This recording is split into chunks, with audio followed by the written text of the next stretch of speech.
Dangerously Close.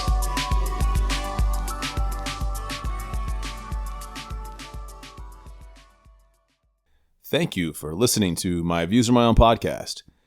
If you'd like to contact me, you can reach me at myviewsaremyown.com or on Instagram at myviewsaremyown_podcast or on Twitter at myviews_podcast. My guest today is Reed Galen. Reed Galen, a partner in Resolute Square, is an independent political strategist and co-founder of the Lincoln Project, a veteran public affairs and political professional with more than 20 years experience. Galen has spent more than a decade advising Fortune 50, 100, and 1,000 companies in need of high-level counsel in the fields of strategic communication, procurement, and legislation. Reed has also managed several high-profile ballot measure campaigns in California, Texas, and Colorado. Before moving to the private sector, he served as deputy campaign manager for John McCain's presidential campaign and deputy campaign manager for Arnold Schwarzenegger's successful 2006 re-election campaign. Galen also worked on both the 2000 and 2004 campaigns of President George W. Bush. Between campaigns, Galen spent a year at the White House and served the Bush administration at both the U.S. Department of Treasury and the Department of Homeland Security. That was a mouthful. Yeah. What's up, Reed? Most of those things I had hair for, so yeah. Man, there's so much going on in the world right now that I want to talk to you about, but Sure. Anyone that knows me knows I'm not just going to breeze over campaign manager for Arnold Schwarzenegger without asking you just a little. I was on another podcast as a debate podcast defending Arnold as still as the GOAT, greatest action star of all time. But on top of that, such a underestimated politician. I was just thinking that that was also such a more pleasant and reasonable era in American politics. And I was wondering, would you be willing to share just a little bit of what it was like working on that campaign? Yeah, I mean, it was great. He was, it was 2006, so it was a bad year for other Republicans. But as you noted, for Arnold, he was never a conventional anything, let alone Republican.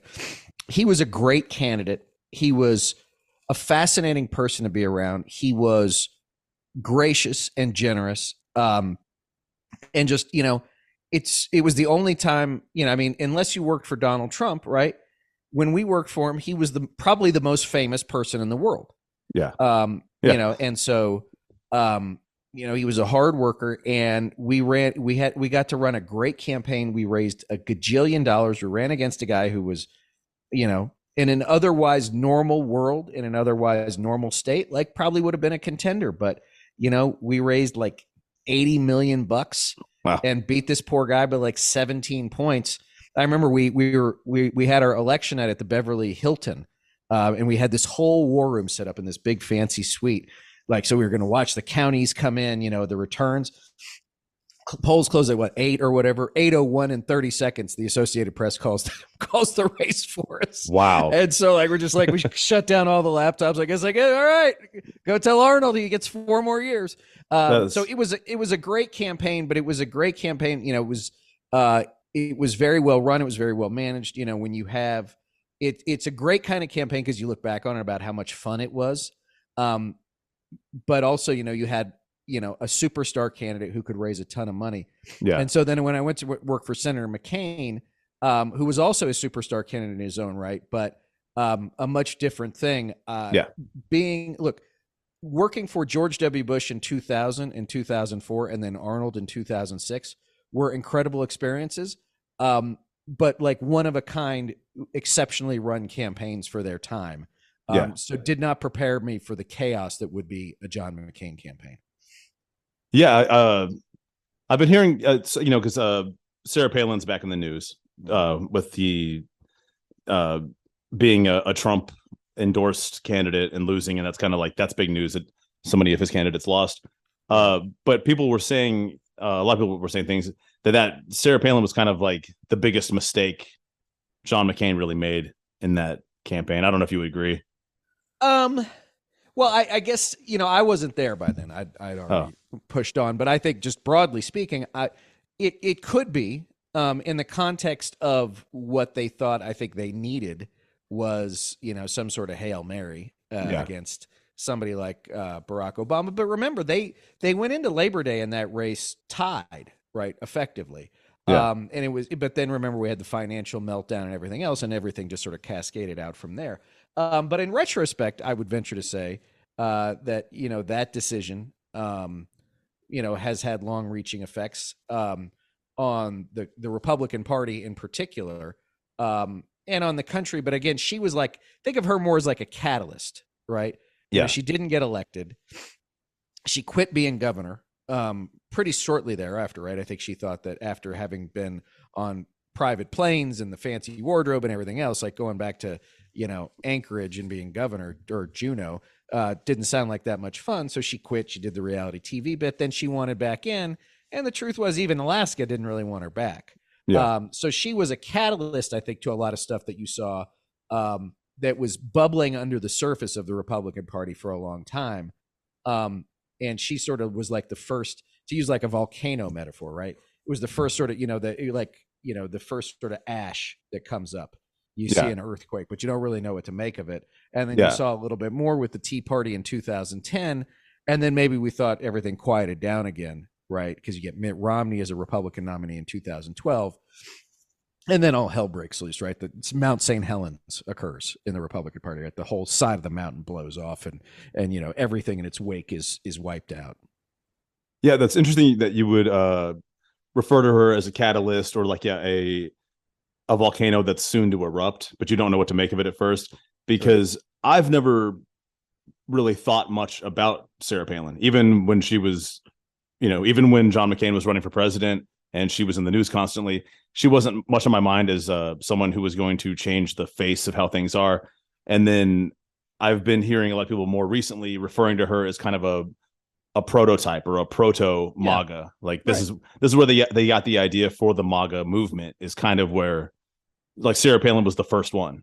Yeah, I mean, if you go back, Jeremy Peters, the New York Times, wrote a great book about this kind of stuff, and that, when she first ran for, I think it was mayor of Wasilla up in Alaska, and then when she was running for governor, one of the people that she was running against, basically said, I'm paraphrasing here, but like, those rubes out in Wasilla, right? Yeah.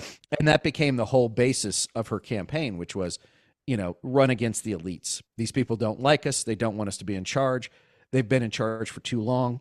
Yeah. And by God, we're not going to take it anymore. And that became, the whole thing. And there's always been a wing of sort of reactionary behavior in the Republican Party, is with many conservative things, right? There's this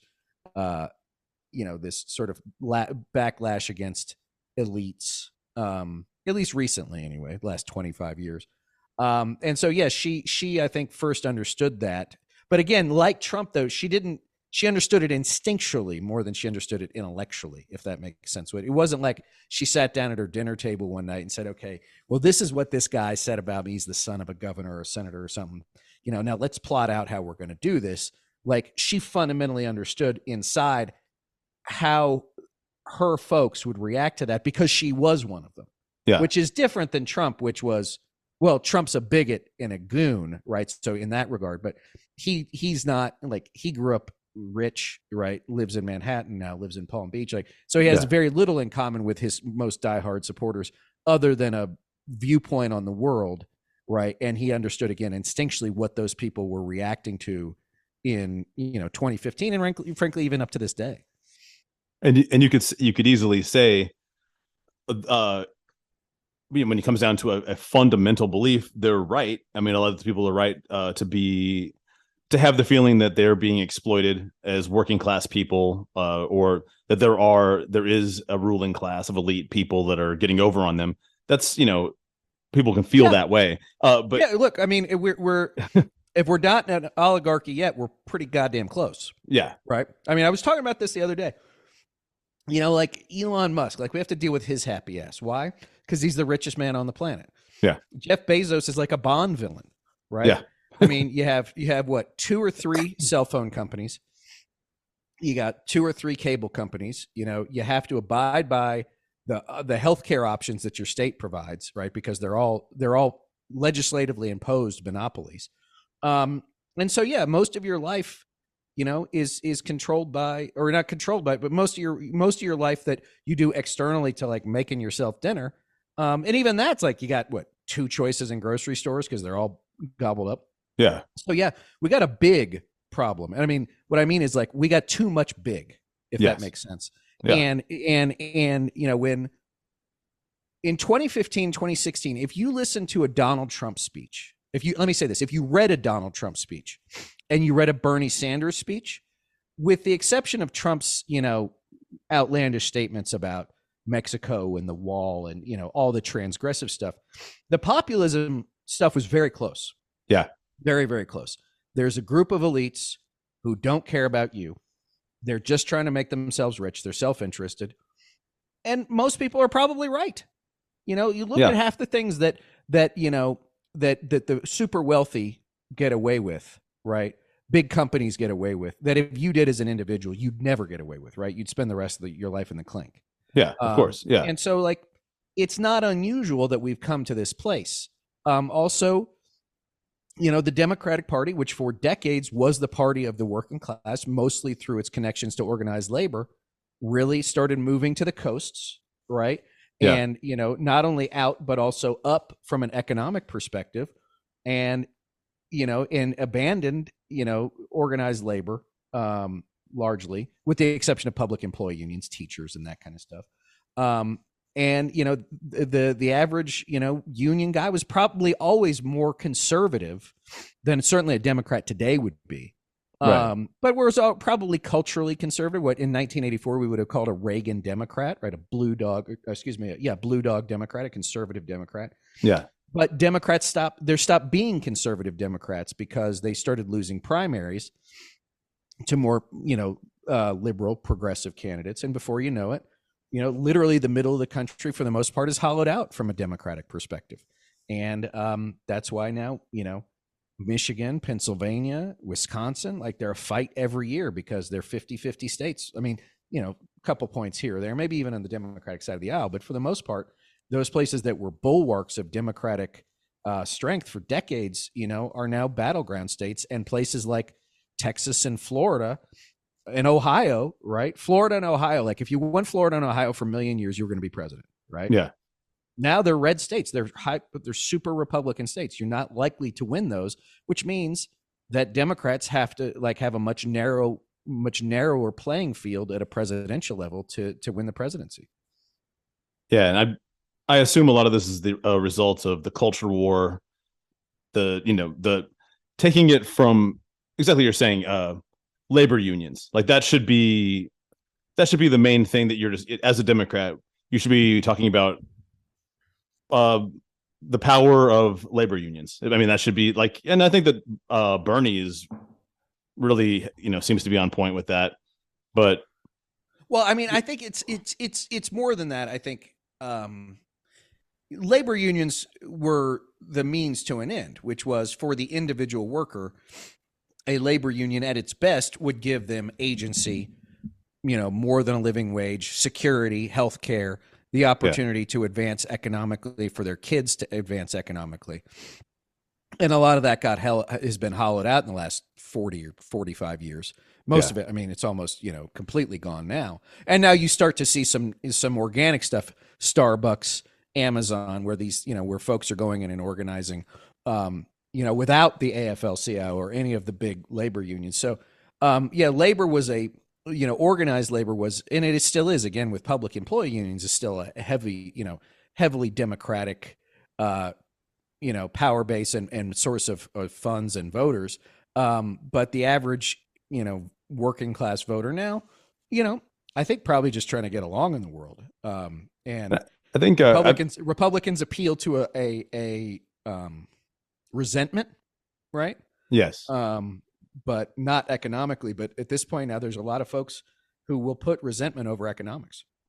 Oh, I agree entirely. And I think I didn't really have a fully formed thought there when I was putting, is because we were just discussing Elon Musk and this, like the return to the robber baron era. Yeah. And the fact that we don't have strong labor unions or labor unions are non-existent. And some, a guy like him shouldn't be able to do what he's doing. his employees should have some kind of power to be able to push back. Well, I mean, should be able to go. Their power is to quit.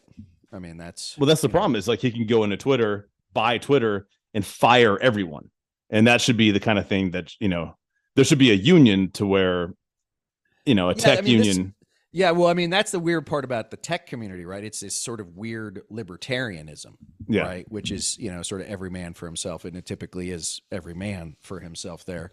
But also, we've reached if you go back to like Ayn Rand, right? The Fountainhead and Atlas Shrugged and, rational self-interest and all this stuff, but it was also her bottom line was like every man for himself. If you're smart enough to go out and get your dollar, go get it. If you're not, too bad for you. And so what we've seen now is, I think we've sort of reached that end state. Like there's not many more regulations we can get rid of. To your point about robber barons, remember 115 years ago, right? Teddy Roosevelt was the scourge of big corporate America, right? He was the trust buster. And the last big antitrust case we had in this country was Microsoft. And that was 25 years ago.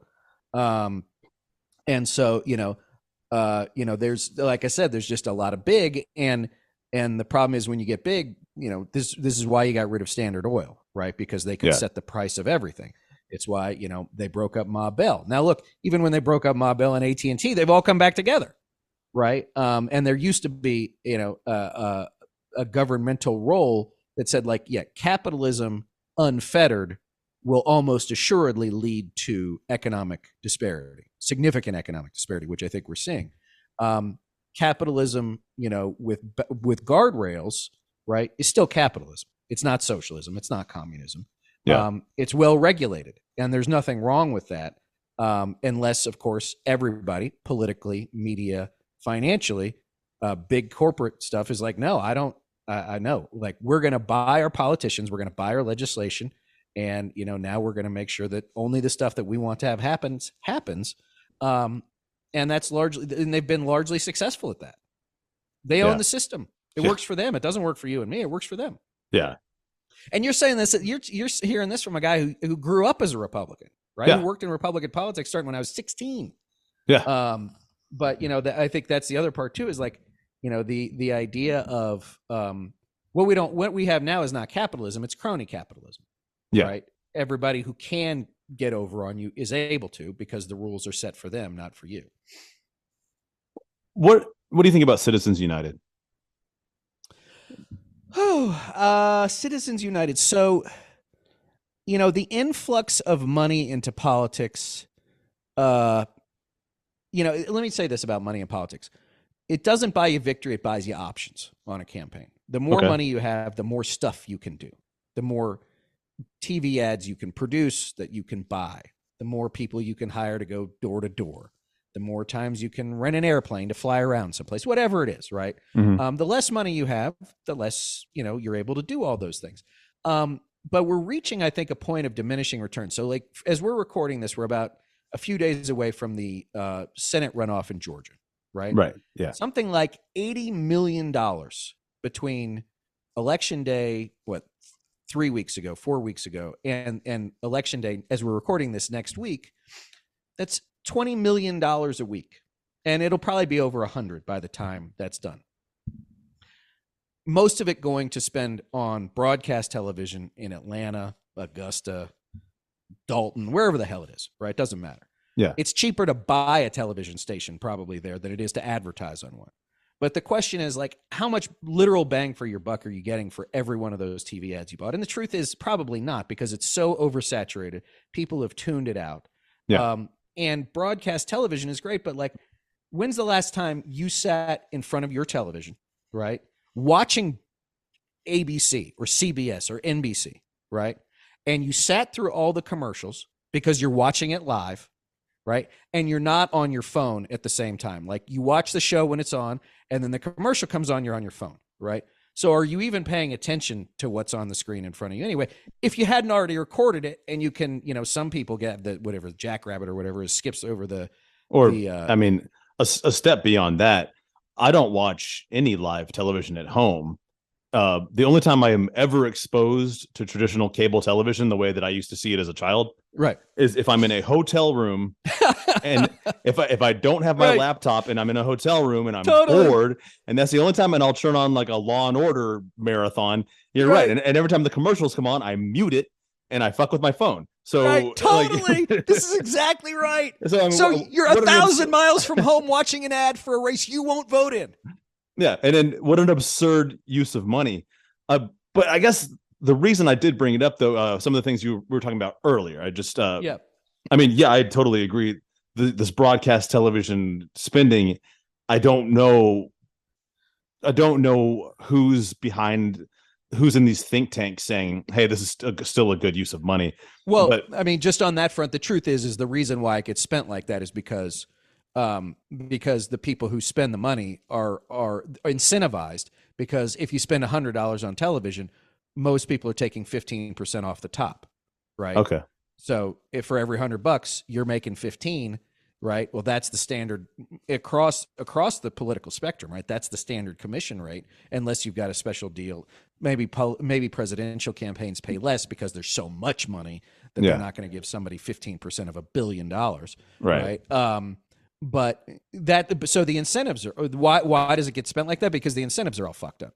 Yeah. Right. It doesn't have anything to do with its effectiveness other than making sure that the same consultants, 10 or 20 or 30 of them every year can buy another beach house. But to your broader point about Citizens United, it was a decision that just basically let the floodgates flow. And not only with, money that you can see, right, that you have to report every quarter to the FEC that says, here's who gave you money, here's how much, here's how you spend it, but also to 501c4, which are dark money groups, right, which is they don't report who contributes to them. They only have to contribute, I think, their top 10 expenditures. And even that, it's an IRS filing that occurs, like, even if the election was November of 2022, you probably wouldn't report it till December of 2023, right? Yeah. So it just created a wash of money into all of these different organizations, dark money groups, they call them, where it's difficult, if not impossible, to discern who the hell is doing what. And look, there are lawyers whose only job in politics in America today is to figure out how to create different groups to send money from A to B to C to D, so that by the time it gets spent on E, nobody could figure out that it started at A, if that makes sense. Oh, and not at all to sound like someone that's in the conspiracy realm, but but I like I said, I listen to what other people say and I take it and I go like, is that possible? Could that possibly have happened? And there was a lot of suggestion that the trucker convoy, the Canadian trucker convoy, where they were kind of blocking the production or the transportation of goods into the United States for whatever reason. I think a lot of it was vaccine supposedly motivated, right? But it was financed because those truckers couldn't just sit there and not work for all those months. So the question, but it's that's the dark money thing. I'm trying to land on a question here, but do you think that's... Yeah. Look, I think that did happen, and this is the one thing you have to understand. And I'd say that the Republican / conservative part of the political world, and I hesitate to call it conservative because it's not really that anymore, is very, very good at this, right? And they've been setting up these systems. It is a system for like 60 years, right, to do this stuff. They're very sophisticated about it. Let's just put it this way: they're so sophisticated about it and so good at making sure that the average American doesn't understand it, that I worked in Republican politics and never really had a sense of how deep and abiding a part of the conservative movement in this country it is. But you take like the Federalist Society, which is conservative lawyers, right? Mm-hmm. Who are they call themselves pro-constitution, small government. You got this guy Leonard Leo, right, who basically handpicked a lot of the conservative Supreme Court justices you've seen ascend to the bench. He just got a $1 billion contribution from a guy in Colorado, right? $1 billion. Think about Fox News, OANN, Right Side Broadcast Network, Rumble, Truth Social. Like, you can't swing a dead cat and not hit a conservative backed, think tank, front group, media outlet, or whatever.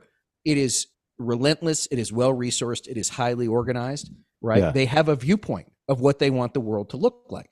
And it rarely changes. And so is it conspiracy theory? I mean, there's plenty of conspiracy theories out there. I think the thing you're referring to isn't one. I think that, to your point, and this was even one of the things that was largely said, which was like, if you're a trucker, how the hell do you have like 2 weeks to take off to like drive across the country and screw around? Yeah. Right? Well, somebody was paying for it. Yeah. Right now, do those truckers know where the money came from? No, and they don't care.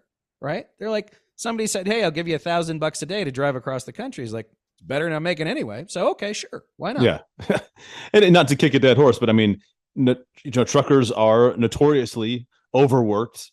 They have long hours. That's they don't get enough sleep, all that stuff. So it's just it's a bizarre career for someone to be suddenly have an entire month free to be a protester. Right. And yeah, and look, and my guess is, to your point, like, yeah, I mean, you think about this, like, without, I mean, you take truckers, right? Like without the trucking industry and without individual drivers, like, the country doesn't work. Yeah. Same with trains, right? With freight trains and all the guys that operate those things. Without that stuff, like, the country literally doesn't move. Yeah. Right. You go to the grocery store, the food you want in there. You go to Best Buy, the gadget you want in there. Right. Yeah. And so they are this sort of foundational piece of the American economy, and the lifeblood of the economy from coast to coast, that very few people, you see the 18-wheeler on the highway, right? Like, you don't really think much about it, right? You don't know what's in it. You don't, so I wonder what he's carrying. Like, you don't, Yeah. you're just like trying not to get run over. Right. You see the freight train, you go, "Kids, look how long the train is," right? You don't think about all this stuff it's hauling from the port of LA to Chicago or wherever the hell it's going. Right. Man, just to do a little pivot, and this is just because I told a lot of my listeners that you would be on the show, and this is kind of the direction. Everyone knows that you were a co-founder of the Lincoln Project. Sure. You are, in so many ways, Lincoln Project is one of the spearhead groups that really helped the public flogging of Donald Trump. And sure. And you know what? He's still around. But I think this is the question everyone's really wondering is Trump done? He doesn't, he doesn't look good. He doesn't sound good. Like I said earlier, the public flogging, that's ongoing. The January 6th committee is still out here. Right. He's lawsuits in every single direction. I know that, the MAGA movement is still big. QAnon is still big, but is Trump as an individual, is he like when he recently came out and said he's going to be the president again? Is that horseshit? I mean, does he have any shot at that? Do you think? Yeah. Oh, yeah, absolutely. You do? Look, I mean, this is a guy who, starting, his niece, Mary Trump, wrote a book about him during the 2020 campaign, excuse me. That's like was really fascinating and a huge help to me to understand the guy we were up against. He's been doing this stuff since he was like 5 years old. Right. Okay. He'd walk into his kindergarten class. He'd do something completely outrageous and everybody would just stand there and stare and nobody knew what to do. And he's just doing it 70 years later. And the 95% of the time he gets away with it. Yeah. He's been sued like 4,000 times. So somebody's like, "Oh, do you think this is actually going to be the one?" And I'm like, if it's the one, it'll be the one. I have no idea. But to your point, you sort of answered the question with the MAGA movement piece, which is the voters still belong to him, or enough voters, I should say, still belong to him. Was the rollout bad? It was, but does anybody think about it now? The only thing I would say is it gave rise to that very narrow sliver of, look, I'm an independent now, I'm not a Republican anymore, but that very narrow sliver of what I'll call elite Republicans who largely live somewhere between New York and Washington, D.C., that are desperate for him to go away, right? Because he's tacky. Yeah, because they don't like him. Yeah. Right, exactly. But they're totally okay with all the other crap, right? Either implicitly or explicitly. And so the other part too is that he's the king. And until somebody knocks him off, he's still the king. And this is the crazy part of what the Republican Party has become today, which is really this like white Christian nationalist weird, thing, is that if Donald Trump were, let's say that it's Donald Trump plus 8 people running to be the Republican nominee in 2024, and he loses. All right, good for the country, good for an objective in my mind, good for the country. Doesn't solve all the problems because God knows who they'll nominate. Donald Trump would spend every moment after he realized he wasn't going to win the nomination making sure whoever had was never going to be president. Yeah. Because he is very much like, if I can't live in this house, I'll burn it to the ground. I don't care. He's already taken swings. I mean, with the Ron DeSanctimonious. Right. What the fuck for, man? It's 2 years away, and he's already like giving this guy nicknames. Well, because that was him reminding DeSantis, like, you think you can beat me. Your baby Trump. Yeah. Right. And I'll say this is, DeSantis gets a lot of ink from mainstream media, from, again, the sort of what we call the never Trumpers, right? Which is, they don't like Trump either, but they're not going to say it out loud because they're too chicken shit. But they don't like us because we do say it out loud. Right. He's, DeSantis is normal. He went to Yale. He went to Harvard. He was in the Navy, right? He's everything we want. But he'll also give us all the crap that Trump did. Low taxes on individuals, low taxes on corporations, right? He'll go after the woke stuff. He'll make sure that there's just enough of the sort of white resentment stuff in there to keep everybody happy, right? So, like, he's not better. He's just different. And he's not even the most dangerous of the bunch. Because there are other people, Glenn Youngkin and other people out there who I think are smarter than DeSantis and probably better politicians. Yeah. But DeSantis is the golden boy for now. And this happens a lot, right? Like this, it happens a lot. So if it is Trump plus 8 or 9 of these people, first and foremost, they all immediately become the anti-Trump candidate, right? Right. Which is very difficult. They're like, oh, well, Trump only needs 30% to win. Well, that might be true in these states and caucuses, these primaries and caucuses. But I think he owns 50% of the party, at least as far as primary voters are concerned. And that's who matters. It's not like the average suburban Republican guy who hates all of it, but like he's not going to vote for a Democrat. These are the dyed-in-the-wool people, right? These are the folks who show up to Iowa at a church in January, right, to caucus, right? This is a very select group of people, and they're going to pull the lever more often than not, or they're going to cast their ballot more often than not for Donald Trump. And if they don't, like I said, great for the country, but we should not underestimate the damage that he will do, not only leading up to those votes, but also in the process of, if he loses, he'll say it's all rigged, it's all stolen, it's all corrupt, right? Yeah. These people are no better. Like, the Republican Party is just as corrupt as the Democratic Party. They shouldn't be anywhere near power. He'd rather see Joe Biden in office for 1,000 years than any other Republican named Donald Trump ever sit in the Oval Office.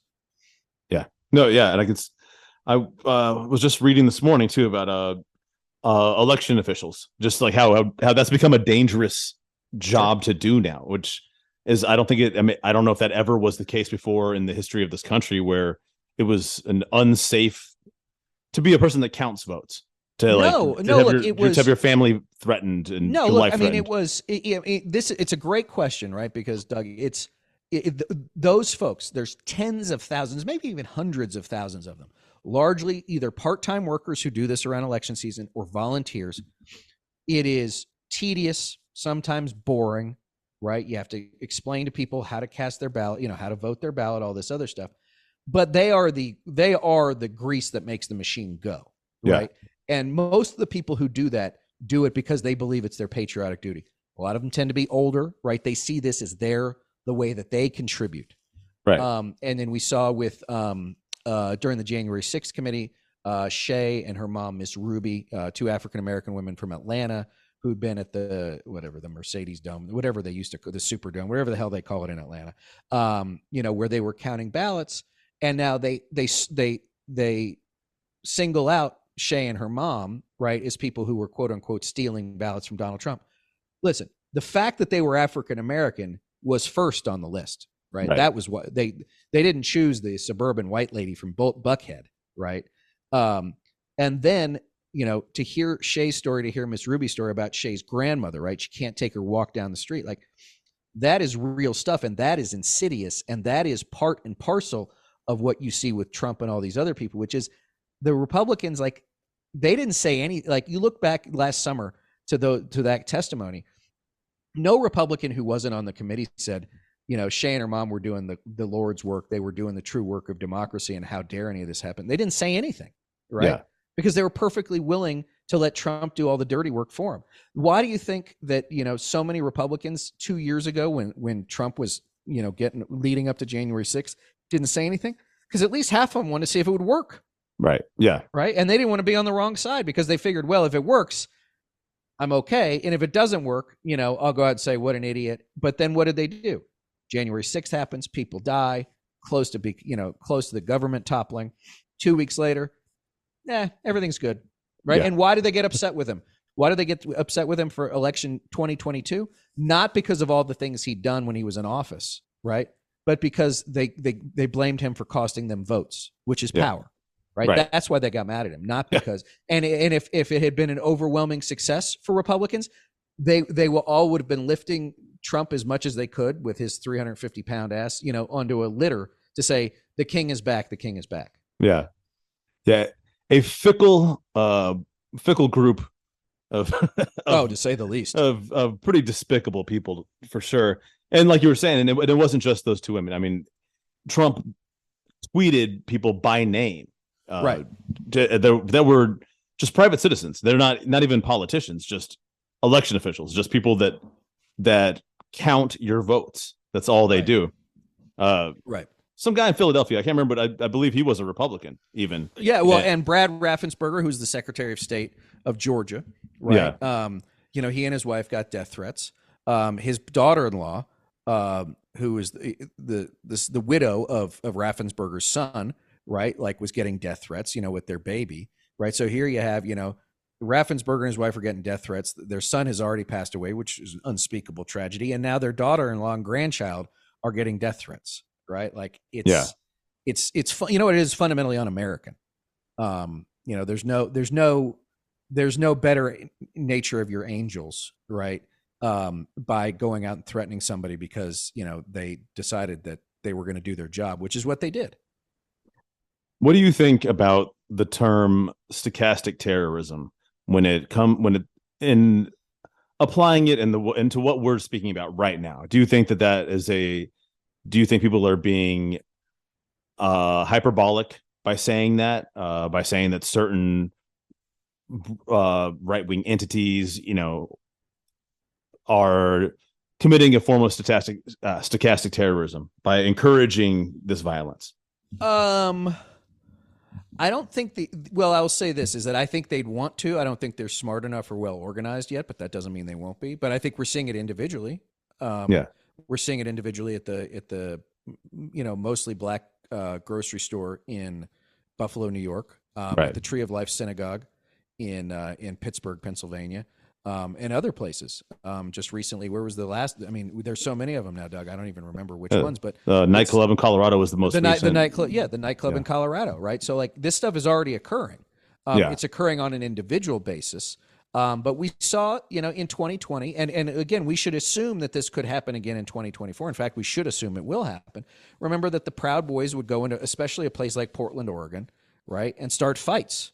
And the cops most of the time would be on their side. Yeah. And Antifa became this catch-all for, black hooded anarchists, Marxists, whatever. And the truth is that could it happen more often? I mean, the truth is look, I mean, Stuart Rhodes, who is the head of the Oathkeepers, is going to go to prison for a long time. And that's a big deal. I know. I mean, and I don't mean to diminish or belittle big steps like that. No, we shouldn't, because I mean, here's the thing. It's and this is where I think, like, the January 6th stuff, like, folks went there and, did the Stuart Rhodes and the Enrico Terrios and some of these other people know what they were going to do? They did, because they clearly were coordinating. They were in parking lots and parking garages together and everything else. I think there were a lot of people who thought they were going to go for a march, and then suddenly, oh shit, like, we're really going to do this. Right? Yeah. Now they're going to go to prison. Hundreds of them are going to go to prison. And, federal prison, knock on wood, I've never been an inmate. Nor do knock I on wood. Right. But, like, I don't think that's a place you really want to spend a day, let alone a month or a year. Yeah. Right. And all of the other things that come along with it. So, But I will say this is that, it's like this fight is far from over. It's likely to get much uglier before it gets better. Yeah. And I think that the more, to your to call back to your earlier question, I think that the more that Trump feels like he is on the verge of losing, I think the more you might see that kind of stuff, because he knows that they're there. I mean, remember from the 2020 debate, right? Stand back and stand by. Right. Yeah. And that became, for the Proud Boys, that became their rallying cry. And I think more of those people are out there than we like to think. I hope that a lot of them have come to their senses vis-a-vis violence, at least. But that doesn't mean I'm not going to worry about it. Maybe just look, if we could step into a hypothetical here. Sure. with much the same question, but let's say that it's not that Trump is has lost just due to loss of popularity. Well, let's just say that his mental or physical health degrades to a point where he's just off the board, just because he's just not well enough to play the game anymore. He's right. he's mentally not there, or he's physically not there, and both those things seem possible. They seem to be going on right now. Yeah. No, absolutely. I'm saying he doesn't appear to be in good health as it is, and it could get worse within 2 years. Right. Having said all that, hypothetically, what do you think about things like QAnon, or groups like the Oathkeepers or Proud Boys? How much momentum will they continue to have without Trump if he's not really there? It's a great question. What I would say is that what you would see with Trump regardless of the reason, right? With Trump off the board, I think what you would see would be a splintering of the movement, as the next generation, DeSantis, Cruz, Josh Hawley, Tom Cotton, all these people rush in and try and claim their stake on the movement writ large, but not everyone will get a piece. And so that will be the initial reaction. You will see some go, even more extreme. You will see, I think, some people will sort of wake up, right? As if they've been in a dream and be like, what have I been doing? And they will come back. Hopefully they will come back to some level of sanity. Whether or not that's enough to sort of bring the party back writ large is, I think, too soon to say, and I think too optimistic. I think it has to be beaten electorally repeatedly, probably through 24, 26, even maybe through 28, before the people who were not involved prior to Trump, right, who sort of the zombies that came out of the woods and realized they had a place at the table, go back into the woods and say, I knew there was a reason I never liked this anyway. So I think that that's what you'd see. You'd see a splintering of the movement and a scramble by these other people, and some people we don't even know of yet, to try and claim the mantle of MAGA or whatever it is. And I want to be optimistic, and I have just anecdotally, just from my own life, reasons to feel that way. I have family members who voted for Trump. I'm very fortunate. I don't have any family members that are QAnon people. Nobody that thinks that there's aliens and UFOs and shit that are controlling the government. But a lot of what it was I think some of these people thought that Trump was, like you said, there was the crossover with Bernie. It was maybe like a break from the tradition. Maybe they felt like it was anti-elitist, or I think some people just thought he was funny. And I think a lot of people are sick of that shit now. It's not funny anymore. And so some people are going to, there's going to be some attrition there from people that just no longer find it funny. And then, like you said, with all these people that are now facing the consequences of January 6th, and so many people, maybe it's true remorse, maybe it's not completely real remorse, but it seems like a lot of people, they said, like you were saying, they got caught up. Maybe they thought they were going to go do a protest or a march. Next thing they knew, they had committed some felonies. So yeah, look, it's one thing to say, to get on your Facebook group and say, yeah, we should kick their asses, we should go do this. It's another thing to walk out to, an otherwise peaceful demonstration of people you disagree with and beat them over the head with a baseball bat, right? There is a pretty significant jump there. Yeah. Speaking of this is something I wanted to ask you, because I think you really have some insight. into this more so than pretty much anyone I ever speak to. So while I have you here, I have to ask this. It's just my own personal theory, but sure. I want to know what you think. And it's about Liz Cheney. Mm-hmm. And Liz Cheney, she took a real risk to join the committee, the January 6th committee, and clearly she got backlash from her constituents, lost the primary, all that stuff. But I know that you've worked with Dick Cheney, and I think that's why I think you might have some insight. Just it's almost like a political dynasty at this point, the family. Sure. And I was gonna say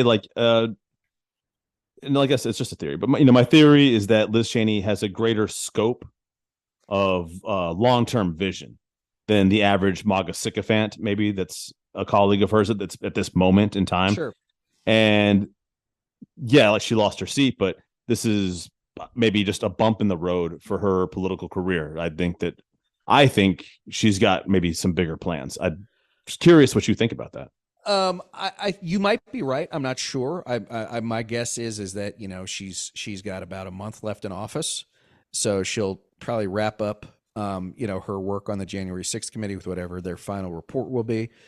She is probably currently writing her valedictory speech. The last speech she'll give from the floor would be my guess. And then I see her a little bit like like in the first Star Wars movie, Episode 3, where if you strike me down, I'll become more powerful than you can possibly imagine. Yeah. I think that's true because now she will be able. She won't have any trouble raising money for whatever effort she wants to engage in.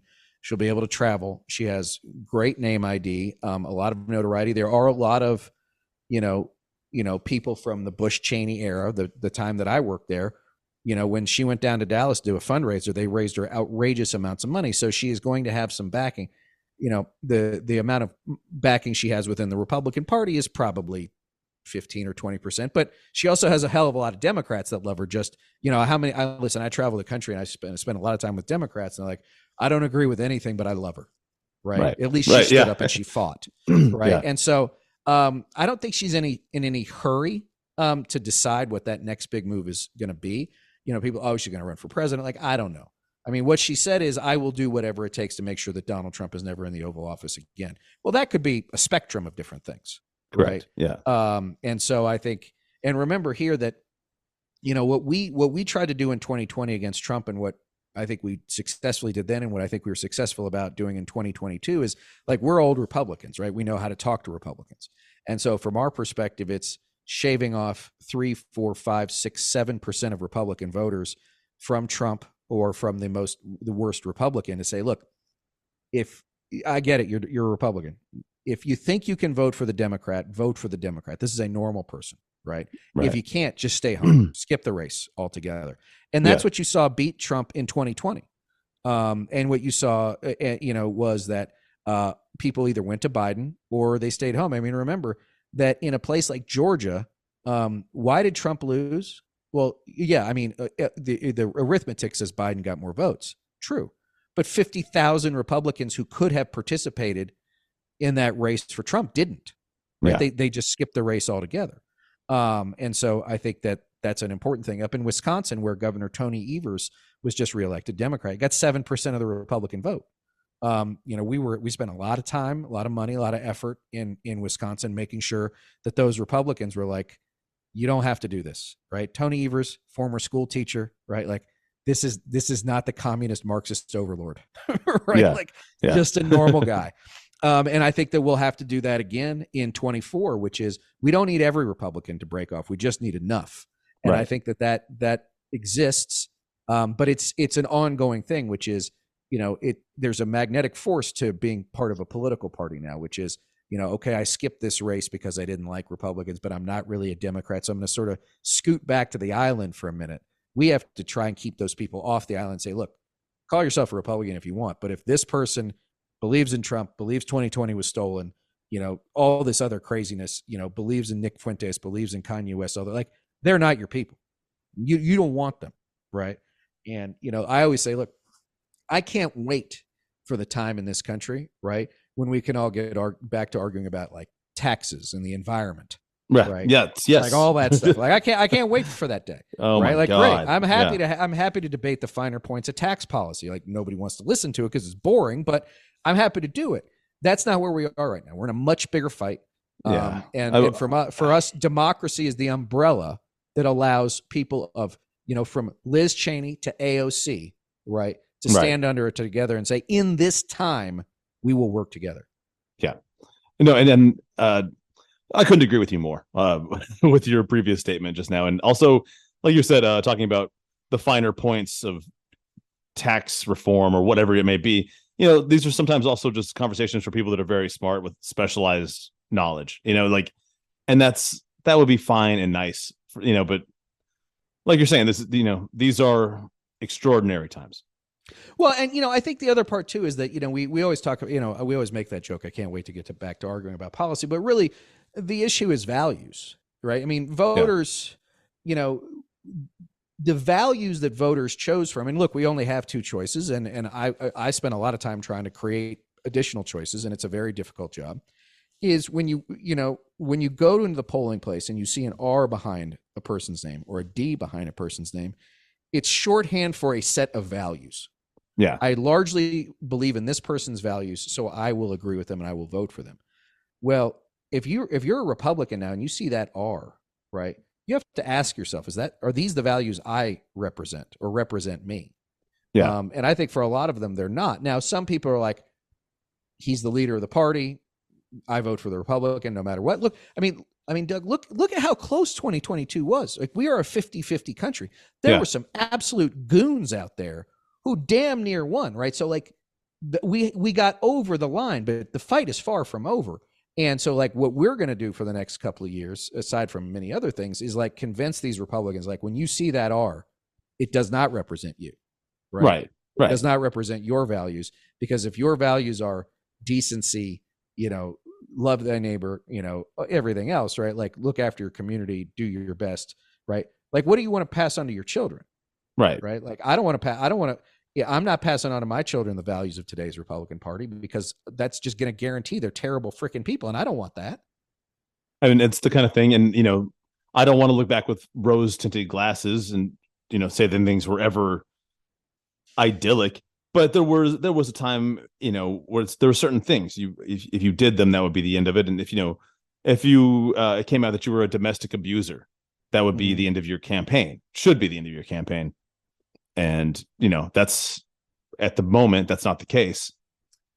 Right. But I guess to just kind of circle back just one little bit, just to, a little while ago when I asked you, do you think Trump's still in the game?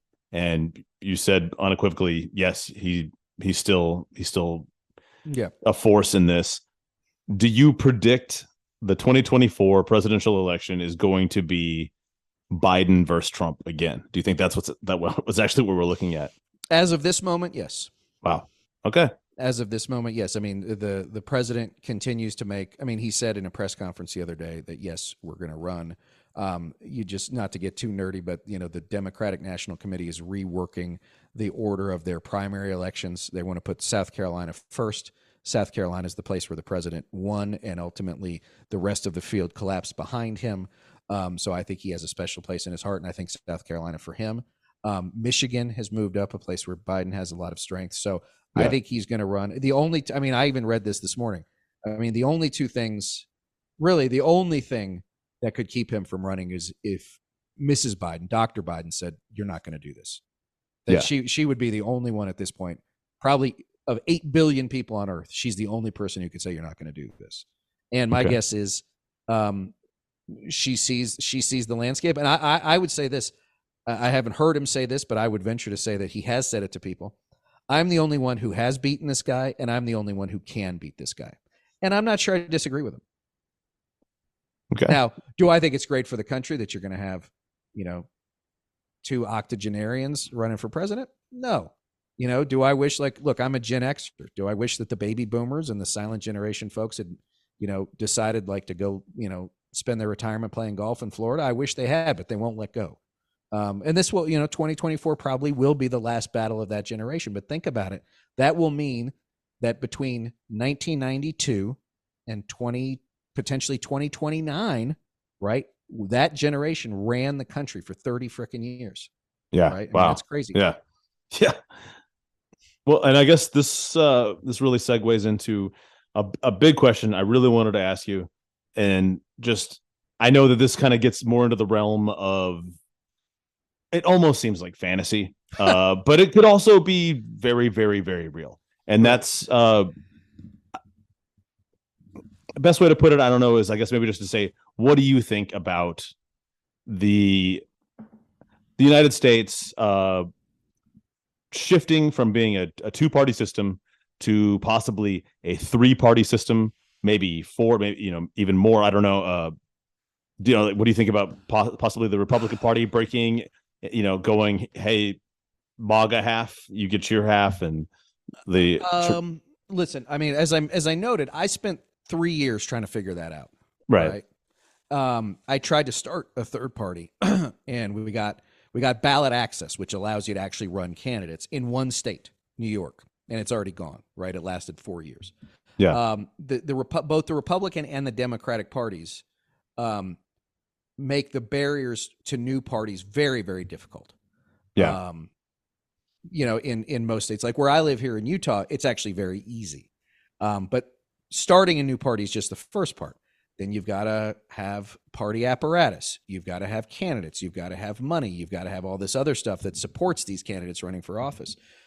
Most states, like in California, it's, millions, potentially tens of millions of dollars worth of work, signature gathering, all this other crap, right, to get on the ballot. Some places you can only qualify a new candidate by running a presidential candidate during a presidential year. In Vermont, you have to have there's 14 counties in Vermont. You have to have a convention of at least 3 people in all 14 states gather together and decide that they want to start a new party. Like, that's arcane, right? Yeah. But it's all to make sure that no one else can play, right? It's their field. They set the rules. They control the refs. They are the refs, right? Yeah. Right. Yeah.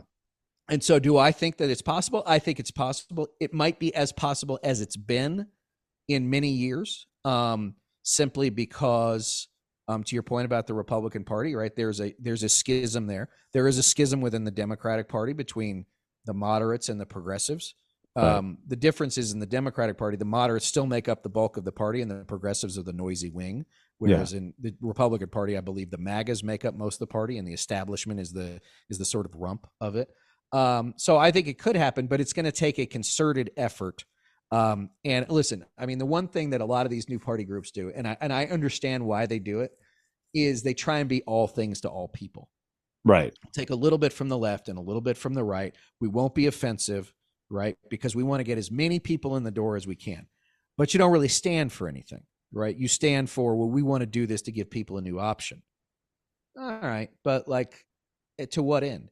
I mean, the last major political party to have any success in this country is called the Republican Party, and it was founded in 1854 on one issue, slavery. Right? That was it. Yeah. That was the only issue, about abolition of slavery. 1856, they run a presidential candidate, they lose. 1860, Abraham Lincoln, all right? The Whigs go away, right? Split the Whig Party between Northern businessmen and Southern slaveholders, and that was it. But there was only one thing they were founded on, right? Like, it was one issue. It wasn't on smaller government or taxes or foreign policy. It was about one issue. And I think it will probably have to be a single issue party that can bring enough people. Look, you don't need 75% of people in the country for a new party. You need like 40, maybe even 35, 33, really, right? If you were in a 3-way race. So could it happen? It could. But I could see potentially, when just trying to think of something that massive, or something as large as a world war. And I guess, staring us right in the face would be climate crisis, climate refugees, a party founded entirely on just, whatever that may encompass, but it could be like, we are just off the top of my head. Yeah, it would be preponderance of young people, probably. Yeah. With older, financial backers. And it might be right. But I it's a great thought experiment because I haven't actually done it, which is if it was going to be a one thing party to start, what would it be? So you've given me homework. I just can't think of anything larger than potential, especially in the Southern Hemisphere. We're going to have large regions of the planet that are going to become uninhabitable. So this affects us all. It's not an American problem. It's a global problem. So maybe that could be the thing. Yeah, look, it is a global problem. I think the issue is that like, carbon dioxide and smog and all the other stuff, like they don't see national and international borders, right? Like it's just like that stuff doesn't see any of that. So trying to wrangle together. I mean, look, the United States is probably the largest emitter compared to our population. But try and tell the Chinese to do anything, right? Like, right. Try and tell the Indians. Try and tell India. Yeah. Right. So, especially when, I don't know so much about China at the moment, but India, right? They have a rising middle class who want all the things we've taken for granted. They want air conditioning and TVs and everything else, right? And are we the ones to tell them, no, you can't have it? Yeah. And they're coal dependent. So it's we stood on them to become these first quotation mark first world countries and so forth. And it's not right to tell them that they can't also choose to be a developing country. So but it's a mess. But the flip side of that is figuring out how to work together to get them what they need economically, right, for their people, while doing things that are less harmful to the environment. And this is where, Doug, you get into the thing of like, well, there's going to have to be some horse trading. It's probably going to take longer than we want, right? Like, I get everybody wants every problem solved today. It's not like, that's not how anything works, right? No, there's literally no magic wand, and I wish there was, right? I mean, God, if I had my 3 wishes, I'd solve everything, but that's just not how the world works. And you have to take progress and wins where you find them and say, okay, now we're not starting at 0, we're starting at 30. And we're trying to get to 100. Well, that doesn't mean you lost 70. I mean, it means you got 30 you didn't have. Yeah, absolutely. And I think that's, and I do think that most of the folks who are trying to solve serious problems like climate, I think are well-intentioned, right? It's trying to get everybody, in a room together to say, okay, look, we all have the thing we care about most. And climate could be one issue, could be any of them. Yeah. But what is the thing that we can get done now that will get us to the next place? And a lot of times you can't even agree on that. So, and also, climate, it's going to need to be a global community type project. We've got things like, we've got the war in Ukraine, it's going to be really hard to get a United Nations together to get the things we're discussing. But, actually, I do want to say this. Yeah, but I mean, think about this. Like the Germans shut down all their nuclear power plants because they wanted cheap gas from Russia. Well, how good a goddamn idea was that? You had free, eternal, clean power, and you shut it down for somewhat dirty, cheap energy from a very bad person. Yeah. Like, how good an idea was that? Right? I'll tell you one thing. I do not have the information or the education available to me to be able to discuss the Ukrainian war with you without sounding I don't either. So without sounding we're in the same boat there. I could tell you what I read, but I am far from any sort of military strategist other than the Russians are bad people doing horrible things to otherwise brave people who are just trying to live their lives. I agree with you. I know what I read, but I know I'm able to say this is beyond my scope of knowledge. Yeah, and look, and there are plenty of people out there, Tim Snyder, Ann Applebaum, some great writers who know and have studied this region of the world for decades, and go out and read their stuff either in magazines or their books, and they will give you all of the information you need about everything you need to know. I mean, this is a conflict that goes back, not 9 or 10 months, but hundreds of years. Reed, I got to tell you one thing, man. We are getting dangerously close to the lightning round. All right, I'm ready. So I end every podcast with a lightning round. It's a series of questions I ask rapid fire. No time to think. You just gut reaction. I did not write this. This is written by co-producer Colleen. I have no idea what I'm going to ask you. Great. But I can see here this is a forced choice. So you're familiar with Would You Rather, right? I'm sure. Sure, of course. Yeah. So I'm sure there's going to be plenty of things on here where you would prefer neither, but that's just how. That's how the lightning round works, and the lightning round rules are sacrosanct. They are sacred. Yeah, they are sacred. So you got to get rid of one, but okay, here we go. This or that. Pick one. The other has to go. Mountain Dew or Sun Drop? I don't even know what Sun Drop is, so I'll take that. Oh, it's like Southern Mountain Dew. Okay. All right. 2024 election. Let's just say things go completely different than your prediction earlier. It comes down to Bernie Sanders or Pete Buttigieg. Pete. You can take Pete. All right. I did not expect that. Okay. Thanks, Colleen. She really wanted me to leave you liking me, I'm sure. Forgive all student loan debt or defund the police. Oh, student loan debt. All right. First Amendment or Second Amendment? First Amendment. Oh, do I have to get rid of or keep? You only get to keep one. Oh, the First Amendment. Keep the first? Yeah. Every day and twice on Sunday. Absolutely. All right. You got to buy Tesla stock or Twitter stock? Oh, fuck. I'll take Tesla stock. At least I can see what they make, even if I don't like it. Okay. Mandatory COVID vaccines for everyone or stimulus checks for everyone?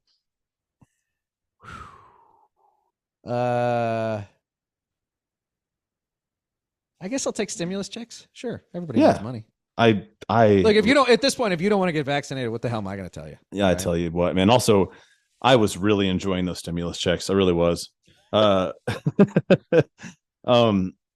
this one's back to presidential 2024. This is completely different. JFK Jr. or Alex Jones? Oh, JFK Jr. and he's been dead 25 years. Yeah, I would pick the imaginary guy as well. All right, and oh my God, this is going to be tough, man. People are really going to judge you on this. Cats or dogs? Dogs. Yeah, dogs. I got two. Yeah, me too. Well, I have one, but I have a dog.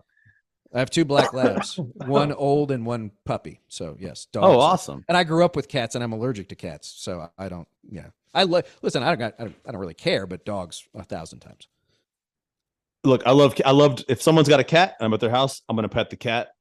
If I'm going to be the steward and responsible for an animal, it's going to be a dog for sure. Reed, I got to say, thank you so much for taking the time to be on my Views Around podcast. It has been a absolute pleasure speaking with you, man.